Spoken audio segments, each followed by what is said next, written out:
Après les rodomontades de Macron sur le Niger, la France part la queue entre les jambes du pays, humilié, après avoir subi une nouvelle Bérésina déjà inscrite dans les pages d'histoire qui seront enseignées à nos enfants en Afrique et dans les pays noirs. Je vous explique.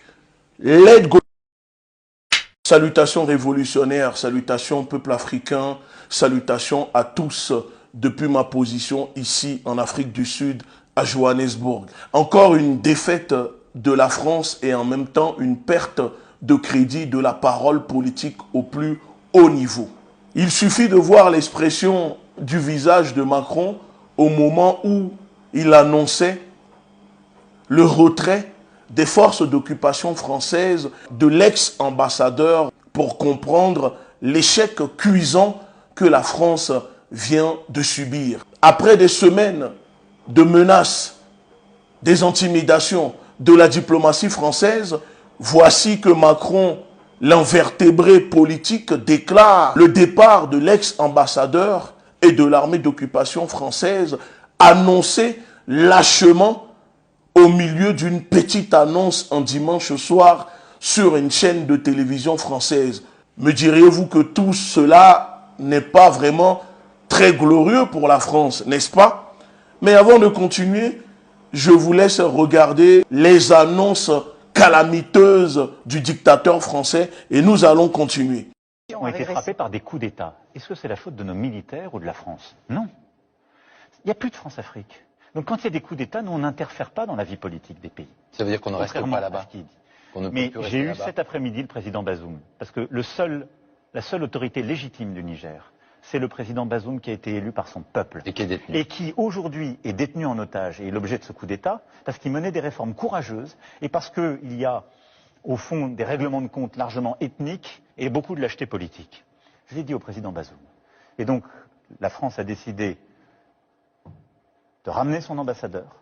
Et donc dans les prochaines heures, notre ambassadeur avec plusieurs diplomates rentreront en France. Et nous mettons fin à notre coopération militaire avec les autorités de fait du Niger, car elles ne veulent plus lutter contre le terrorisme. C'est donc la fin de la présence française militaire au Niger. Elle sera organisée dans le temps, dans les semaines à venir, mais c'est la fin de cette coopération. Parce que nous ne sommes pas là pour participer à la vie politique, pour être les otages en quelque sorte de putschistes.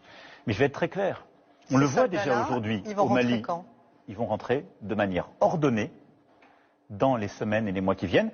Et là, nous concerterons avec les putschistes, parce que nous voulons que ça se fasse dans le calme. Mais d'ici la fin de l'année. Mais d'ici la fin de l'année. Nous continuerons d'accompagner le continent africain pour lutter contre le terrorisme. Ça veut dire que si on part, mais ça veut nous pas ne dire le qu'on ne faisons reviendra pas. Mais nous ne le faisons que si c'est à la demande des pouvoirs démocratiquement élus et des autorités régionales. Fin 2023, il n'y aura plus de militaires français au Niger. Au Niger, tout à fait. Par contre, nous continuerons d'être engagés partout où les États africains nous demandent de la coopération, mais avec un agenda clair. Nous, on n'est pas là pour participer à des coups d'État ou interférer. Les déclarations fallacieuses qui accompagnent la décision de Macron à la télévision française de rapatrier les forces d'occupation françaises et de l'ex-ambassadeur de France à Niamey, quand il déclare, je cite, « Nous quittons le Niger car les autorités ne veulent plus lutter contre le terrorisme ». Qui peut croire cela? Qui? Quel Français, quel Nigérien, quel Africain peut croire que la France quitte le Niger parce que les autorités ne veulent pas lutter contre le terrorisme? En réalité, ces déclarations sont fausses. La France n'a jamais été au Niger, au Burkina et au Mali pour lutter contre le terrorisme.